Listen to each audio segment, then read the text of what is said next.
Let me hit you with a hard truth right from the start. This US-led Global Critical Minerals Conference can be summed up in 4 words: a full-on resource squeeze.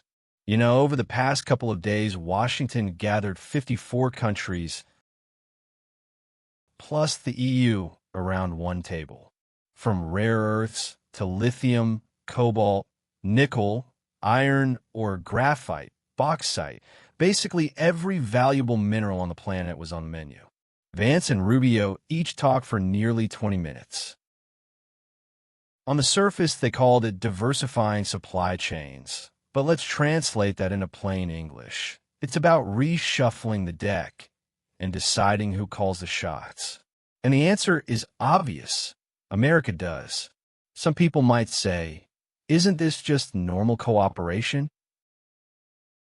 Here's the thing. If it's really cooperation, why set a so-called price floor?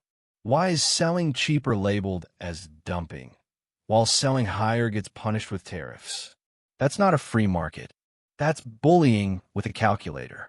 Look at the countries that already signed deals. Guinea, where over $20 billion went into iron ore projects. Peru, with major ports and the Las Bambas copper mine. Uzbekistan, loaded with copper and iron investments. Suddenly, after one U.S. meeting, all these places become strategic partners.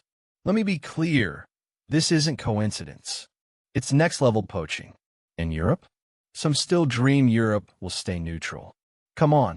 Europe and the U.S. argue every day like a married couple. Plates flying in the afternoon, back in the same bed at night. When core interests are on the line, they always stand together. Japan is even more straightforward. Lately, they've been playing dumb, acting innocent and helpless, smiling at us while teaming up with Washington on energy security. I've said it before, 2 countries in Asia must never be underestimated: Japan and India. Their ambitions are written all over their faces. India is going all in. The moment the U.S.-India trade deal was signed, data centers and GPUs started pouring in. A country famous for protectionism suddenly promises to cut tariffs on U.S. goods to zero, buy more American oil, coal, aircraft, and weapons, even open state banks to foreign investors. Why? Because India sees this as a once-in-a-lifetime chance to change its fate, taking over high-end industries moving out of China. People ask, why would so many countries follow America? Let me ask you back, over the past year, who truly dared to confront the U.S. head-on? Almost nobody. The market is in America, the orders are in America, the dollar is in America. You don't follow? Tariffs will follow you. This conference also rolled out a big move: a $12 billion resource bank. The goal is simple: help automakers and tech companies stockpile minerals so they won't get choked again. Trump himself said, "I never want to see what happened last year happen again." Get the picture? It used to be the U.S. fighting one-on-one. Now it's a gang fight. Some say, fine, then we just stop exporting. Don't be naive.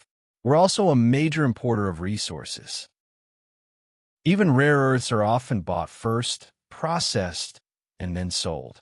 The world is tied together. Flip the table, and everyone gets hurt.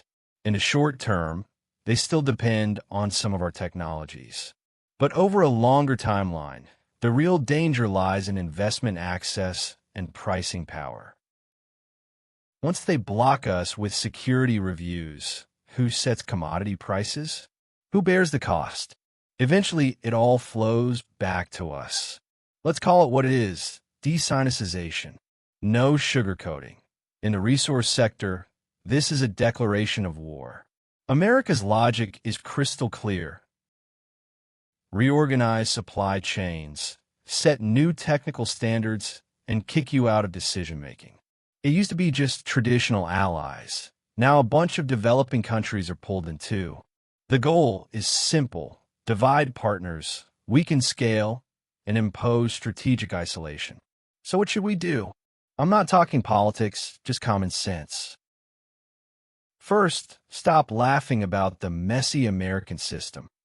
They're betting on the next 30 to 50 years of dominance, not playing a reality show. Second, don't use old thinking to read a new war. This is finance, trade, tech, and public opinion all rolled together with no bottom line. Third, the meeting was held on February 4th, but the layout started long ago. They know our global resource projects better than we think. So don't be fooled by the public quarrels. This isn't business negotiation. It's the opening chapter of a resource Cold War. Our channel is to focus on important financial events in the world, get high investment returns, and post 2 to 3 videos every week. See you in the next issue.